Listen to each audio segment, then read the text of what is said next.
ሰላም እንዴት ናችሁ? ዛሬ ይዤላችሁ የመጣሁትኝ 3 አይነት የፀጉር አይነቶችን ነው። ምን ናቸው? ባህሪያቸውስ ምንድን ነው? ቴክስቸራቸውስ ምን አይነት ነው የሚለውን ይዤላችሁ መጥቻለሁ። ታዲያ 3ቱም ሄር ታይፖች እነማን ናቸው? ከዛን ደግሞ በዝርዝር እናያቸዋለን። የመጀመሪያው ሃይፕሮሲቲ ወይም ደግሞ ከፍተኛ የውሃና የቅባት የመያዝ አቅም የመሳብ አቅም ያለው ማለት ነው። ሁለተኛው ኖርማል ወይም ደግሞ ሚዲየም ፖሮሲቲ የምንለው ሲሆን እሱ ደግሞ ኖርማል እጅግ በጣም ልክ ከስሙም እንደምናየው እጅግ በጣም ኖርማል የሆነ ምንም አይነት ያን ያክል እንክብካቤ የማይጠይቅ ባይኔቸርም የተሰጠ እንደምንለው ባይዞይ እንደዚህ ስላችሁ ሃይፕሮሲቲም ባይኔቸር የተሰጠ ነው፣ ሎ ፕሮሲቲም ባይኔቸር የተሰጠ ነው። ነገር ግን ኖርማል ወይም ደግሞ ሚዲየም ፕሮሲቲ የምንለው ብዙ እንክብካቤ የማይፈልግ የፀጉር አይነት ማለት ነው። ቅባትም ይሁን ክሬምም ይሁን ምንም የትኛውንም ቤት ውስጥም የምናዘጋጃቸውን ትሪትመንቶች የሚሆን ምንም ይሁን ብንጠቀምበትም ሞር ቤኔፊታብል ይሆናል። ፀጉሩ እንዲፋፋ እንዲያድግና ውበት እንዲኖረው ይረዳዋል፣ ሰፖርት ያደርገዋል። ነገር ግን ያ እነዚህ ነገሮችን ብዙም ባይሆንም ለማደግ የሚያግዱ ምንም አይነት ነገር የለም በተፈጥሮ እየተሰጠ ማለት ነው። የመጨረሻው ግን ሎ ፕሮሲቲ የምንለው ነው። ሎ ፕሮሲቲ የምንለው ጥቅጥቅ ያለ የፀጉር ቀዳዳ ያለው ውሃ የመሳብ አቅሙ ዝቅተኛ የሆነ ወይም ደግሞ ቴክስቸሩ በጣም በጣም በጣም ለስላሳ የሆነ ነው። ሃይፕሮሲቲ ወደሚለው እና ወደ ዋናው ርዕሳችን ስንገባ ሃይፕሮሲቲ ምን አይነት ነው የምንለው ውሃ ቶሎ የመሳብ አቅም አለው፣ ቶሎ ደግሞ የመድረቅ ከፀጉራችን ከቆዳችን ላይ ቶሎ የማንሳት ምጥጥ የማድረግ ጸባይ ያለው። ቴክስቸሩ ምን አይነት ነው የምንለው ደግሞ ቶሎ ሲደርቅ ይሄ ጥቅልል የማለት ጸባይ ያለው፣ ድርቅ የማለት ጸባይ ያለው፣ የመሰባበር ጸባይ ያለው፣ ቶሎ ለመሰባበር ቅርብ ነው። ቅንጥስጥስ ይላል፣ ስብርብር ይላል። የቆዳ ድርቀትም ያመጣል። ምክንያቱም ቀዳዳዎቹ ሰፊ ናቸው። በጣም ሰፊ ቀዳዳ ያለው ስለሆነ ሃይፕሮሲቲ የምንለው ቀዳዳው ሰፊ የሆነ ማለት ነው። እነዚህ ናቸው ሃይፕሮሲቲ የምንለው። እንግዲህ እነዚህ ሃይፕሮሲቲ የሚባሉ የፀጉር አይነቶች ውሃ በቀዝቃዛ ውሃ ብንታጠብ ይመረጣል። በቀዝቃዛ ውሃ በኖርማል ቀዝቃዛ ውሃ ምንም እሳት ያልነካው በኖርማል በቀዝቃዛ ውሃ እንድንታጠብ ሪከመንድ አደርጋለሁኝ። እንደዚህ አይነት የፀጉር ታይፕ ያለሽ ሴት ካለሽ በቀዝቃዛ ውሃ በኖርማል ቀዝቃዛ ውሃ መታጠብ አለብሽ እላለሁኝ። ሁለተኛው የፀጉር አይነት ኖርማል ፕሮሲቲ የምንለው ነው። ኖርማል ፕሮሲቲ መጀመሪያም እንደተናገርኩትኝ ባይኔቸርም የተሰጠ ያን ያክል ትሪትመንት ወይም ደግሞ ያን ያክል እንክብካቤ የማያስፈልገው ሁሉም ነገሩ ተመጣጥኖ እየተሰጠው የፀጉር አይነት ነው። ስንታጠብ በየትኛውም ማለት በለስለስ ባለ ውሃ በነካውም ለስለስ ባለም ቢሆንም በቀዝቃዛ ውሃን ብንታጠበውም ያን ያክል አፌክት የሚያደርገው ነገር የለም። የፀጉር አይነቱም በጣም ለስላሳም የማይባል በጣም ከርዳዳ የማይባል ጥቅልል የማይልም ግን በቃ ኖርማል የሆነ ውሃም ስትታጠቢበትም ውሃው እንትን የሚል ይሄ ቶሎ ማግኘት የሚችል ቶሎ ይስባል፣ ቶሎም የማያደርቅ ነው። ይቆያል በፀጉራችን ላይ ያን ያክል በጣም የሚቆይ ባይሆንም ቶሎ ይቆያል። ውሃውን ፀጉራችን ላይ በምናደርግበትም ሰዓት ያን ያክል ረጅም ሰዓት የሚፈጅ አይደለም። ቶሎ ነው ቶሎ ነው የሚገባው። በቃ ቶሎ ውሃ የመያዝ አቅም አለው። ቶሎም አያስወጣም። ትንሽ ይቆያል። ፀጉሩ ምን እንትን እስኪደርስ ድረስ የሚመጥነውን ነገር አሪፍ እስኪሆንለት ድረስ የሚቆይ ማለት ነው። ኖርማል ፕሮሲቲ የምንለው አሪፍ የሆነ በጣም ለስላሳ የማይባል በጣም ወፍራም ቴክስቸሩ ማለት ነው። አሪፍ የሆነ በቃ ይሄ መካከለኛ የሆነ ትክክለኛ ተመጥኖ የተሰራ ለሴት ልጅ ፀጉር ተመጥኖ የተሰራ ማለት ኖርማል ፕሮሲቲ ወይም ደግሞ ሚዲየም ፕሮሲቲ የምንለው ነው ማለት ነው። እንግዲህ ይሄ የፀጉር አይነት ካለሽ እድለኛ ነሽ። ምክንያቱም ይሄ የተፈጥሮ ጊፍት ነው። እድለኛ ነሽ በጣም። እኔም እንደዛው ነኝ ባይዘዊ የኔም ከነዛ ውስጥ የሚመደብ ነው። ያን ያክል በጣም እንክብካቤ አይፈልግም። ውሃም ለማግኘት ቅርብ ነው። ለመሳብም ቅርብ ነው። ቶሎም አይደርቅም። ይዞ ይቆያል ስላችሁ ግን ረጅም ሰዓት ይዞ አይቆይም። ረጅም ሰዓት ይዞ የሚቆየው ሌላ ሄር ታይፕ አለ። ረጅም ሰዓት ይዞ አይቆይም። በሚያስፈልገው ሰዓት ትክክለኛ ተመጣጥኖ የተሰራ ኖርማል ፖሮሲቲ ወይም ደግሞ ሚዲየም ፖሮሲቲ የምንለው አሪፍ ከፀጉር ውስጥ እጅግ በጣም አሪፍ የሚባለው ሄር ታይፕ ኖርማል ፖሮሲቲ ወይም ደግሞ ሚዲየም ፖሮሲቲ የሚባሉት ናቸው። እነዚህ ሄር ታይፕ ይሄ ሄር ታይፕ ኖርማል ፖሮሲቲ ነው። በዚህ አጋጣሚ ኖርማል ፖሮሲቲ ሄር ታይፕ ያለች ሴት እድለኛ ነሽ። ምክንያቱም በኔቸር የሚሰጥ የፀጉር አይነት ስለሆነ። ሶስተኛው የሄር ታይፕ የምንለው ሎ ፖሮሲቲ ነው። ሎ ፖሮሲቲ የምንለው ከኔ የፀጉር አይነት እጅግ በጣም በጣም በጣም በጣም ለስላሳ የሆነ በጣም ለስላሳ ይሄ ሉጫ የሚባሉ የፀጉር አይነት አለ አይደለ?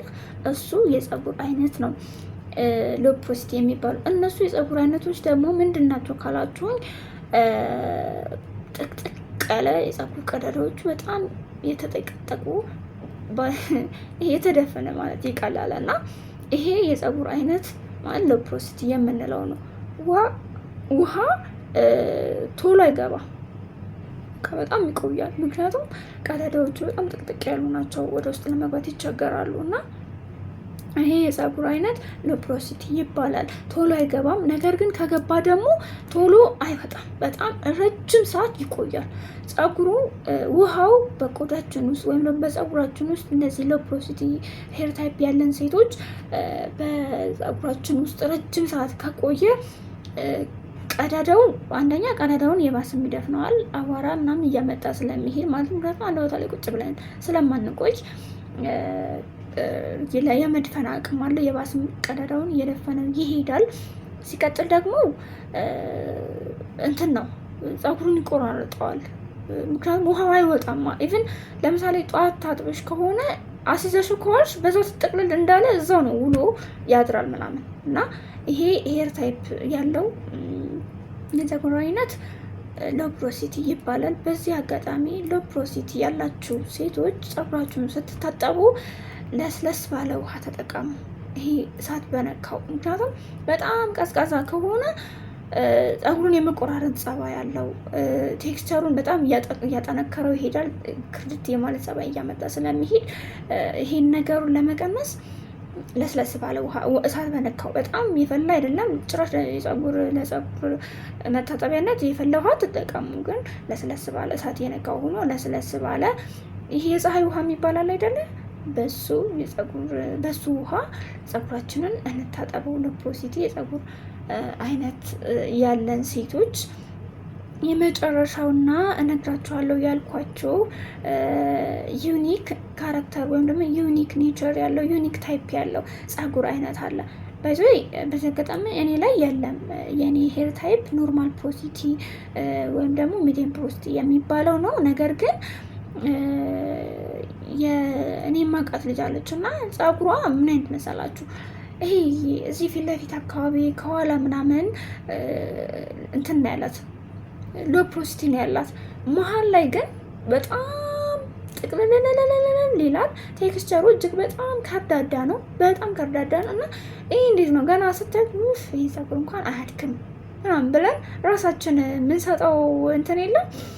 እንደዚህ አይነት ፀጉር ነው እና ይህ እነዚህ አይነት ፀጉር አይነቶችስ ምንድን ናቸው? ስማቸው ምንድን ነው? እነዚህ አይነቶችስ ምን ምን ቅባት ያስፈልጋቸዋል? ምን አይነት ክሬም ያስፈልጋቸዋል? ምን አይነት የቤት ውስጥ ትሪትመንት ያስፈልጋቸዋል? የሚለውን በቀጣይ ቆንጆ በሆነ ቪዲዮ አዘጋጅቼ እለቅላችኋለሁኝ። ምክንያቱም እንደዚህ አይነት አሁን እኔ ዲቴል የነገርኳችሁ ስለ ሶስቱም ሄር ታይፕ ነው አይደለ? ስለ ሃይ ፖሮሲቲ ምን አይነት የፀጉር አይነት እንደሆነ፣ ከርዳዳ ቴክስቸሩ ጠንካራ ነው፣ በቀዝቃዛ ውሃ ነው የምንታጠበው፣ በሙቅ ውሃ አይደለም፣ በቀዝቃዛ ውሃ ነው የምንታጠበው። ሎ ፖሮሲቲ ደግሞ ሚዲየም ፖሮሲቲ የምንለው ደግሞ እጅግ በጣም አሪፍ የሆነ ውሃም ቶሎ መሳብ አቅም አለው፣ ቶሎ የማያስወጣም ይዞ የመቆየት አቅም አለው። ነገር ግን እንደዛ ሲባል ግን በጣም ረጅም ሰዓት አይቆየም። በሚመጥነው እና በሚገባው ሰዓት መድረግ ባለበት ሰዓት ይደርቃል። ያን ያክል ታይም ሉዝ አያደርግም። ፀጉሩም ቴክስቸሩ አይቀንስም፣ ብዛቱም አይቀንስም። ይሄ ጥሩ የሆነ እንትኑን እንደያዘ የሚቀጥል የፀጉር አይነት ኖርማል ፖሮሲቲ ወይም ደግሞ ሚዲየም ፖሮሲቲ የምንለው ነው። ለፖሮሲቲ የምንለው ግን በጣም ጥቅጥቅ ያለ የፀጉር አይነት ሲሆን ቴክስቸሩ በጣም ለስላሳ ነው። ባህሪው ግን ምንድን ነው? ቀዳዳዎቹ በጣም ድፍን ያሉ ስለሆኑ ለስለስ ያለ ውሃ ብንጠቀም፣ ቀዝቃዛ ውሃ ሳይሆን ቀዝቃዛ ውሃ መጠቀም ያለብን ለሃይ ፕሮሲቲ ነው። ምክንያቱም ቶሎ ይደርቃል፣ ቶሎ ውሃ ይስባል። ነገር ግን ወዲያው ነው ሞይስቸራይዝ የሆነው እንትኑ ቶሎ የሚወጣውና ሲወጣ ክርድድ ይላል። እዛን ፀጉሩ የመቀነጣጠስ የመሰባበር ቅንጥስጥስ የማለት ባህሪ ያለው ይሄ ሃይ ፕሮሲቲ የምንለው ይሄ ነው። ቀዳዳዎቹ በጣም ሰፊ ናቸው እጅግ በጣም። ሎ ፕሮሲቲ ግን ጥቅጥቅ ያለ ነው፣ እጅግ በጣም ጥቅጥቅ ያለ ነው ያለው ቀዳዳው። የሄር ታይፑ ሄር ቀዳዳዎቹ ጥቅጥቅ ያሉ ናቸው፣ ለመለየት የሚከብዱ ናቸው። እነዚህ ጥቅጥቅ ያለውን የሄር ቀዳዳዎች ለመክፈት ፀጉራችን በምንታጠብ ሰዓት ለሰስ ባለ ይሄ ሙቅ ውሃ በማይባል ደረጃ በቃ ቅድም እንዳልኳቸው የፀሐይ ውሃ በሚባል ውሃ እንደዚህ አይነት ፀጉር አይነት ያለን ሰዎች ይህንን የውሃ እንትን ሞቅ አድርገን ብንታጠበው ብዬ ሪከመንድ አረግሻለሁ። አራተኛውን ሄር ታይፕ ግን በእርግጥ እኔ ራሴ ክሬት አድርገዋለሁ። ማለትም እኔ ራሴ ስላችሁ ሰርች አድርጌ እኔ ራሴ ክሬት የማደርገው ነገር የለም። ነገር ግን ሰርች አድርጌ በደንብ የሚያስፈልጉት ነገሮች ምን ምን ናቸው? ለምሳሌ ከቅባት አይነት ምን አይነት ቅባት፣ ለምሳሌ እዚህ ጋር ከርዳዳ ከሆነ እዚህ ፓርት ላይ ከርዳዳ ከሆነ ለዚህ ፓርቱ ምን አይነት ክሬም ነው የምጠቀምለት? ምን አይነት ቅባት ነው የምጠቀምለት? ምን አይነትስ የሆም ሄር ትሪትመንት ነው የምጠቀምለት? ሆም ሄር ትሪትመንት። እሺ ለዚህኛው ፓርት ለለስላሳው ለሎ ፕሮሲቲ ለምለውስ ለነሱ ደግሞ የሎ ፕሮሲቲ አይነት ሄር ታይፕ ስላላቸው ለነሱ የሚሆነውን አዘጋጅለታለሁኝ። ከዛ ደግሞ ከርዳዳ ለሚባለው ፓርት ደግሞ ይሄ ውሃ ቶሎ የመምጠት አቅሙ ከፍተኛ የሆነ ወይም ደግሞ ሃይ ፕሮሲቲ የሚባለው ማለት ነው። ስለዚህ ሚክስ እኮ ነው አይደል እንዴ? ሎውና ሃይን ይሄ ተቃራኒ ናቸው አይደል? እነሱን እንትን የሚልልን ማለት ነው። ሶ ይሄ አራተኛው አይነት ሄር ታይፕ ነው። ለነሱም የሚሆን አሪፍ የሆኑ በቀጣይ ቪዲዮ የማዘጋጅላችሁ ለሃይ ፕሮሲቲ፣ ለሚዲየም ፕሮሲቲ፣ ለሎ ፕሮሲቲ እና ደግሞ ሚክስ ፕሮሲቲ ለምንለው አሁን ለነገርኳችሁ ለአራተኛው ቲፒ ለሱ የሚሆኑ ለአራቱም ሄር ታይፖች የሚሆኑ ኦይል አይነቶች ምን ምን ናቸው? ክሬምስ ቤት ውስጥ የምናዘጋጃቸው ሄር ትሪትመንት ሆምሜድ ሄር ትሪትመንቶችስ ምን ምን ናቸው? ምን ብንጠቀም ፀጉራችን ላይ አሪፍ የሆነ ውጤት እናይበታለን? እንደምንፈልገው ሊሆንልን የሚችለው ምን ምን ስንጠቀም ነው የሚለውን ደግሞ በሌላ ቪዲዮ ቆንጆ አድርጌ አዘጋጅቼ በደንብ ሪሰርች አድርጌ ራሴ ጨምሬበት ብቻ ሳይሆን ከራሴም ጋር የተማርኩትን በራሴን በፀጉር የማደርገውን እና ከዛም ደግሞ እህቶቼንም እኔ ራሴ ትሪት ስለማደርግ ፀጉራቸውን የእነሱንም የራሴንም ተሞክሮ ሪሰርችም ጨምሬበት አሪፍ የሆነ ቪዲዮ አዘጋጅቼ ይዤላችሁ ቀርባለሁ ማለት ነው። እስከዛው ቸርን ሰንብቱ።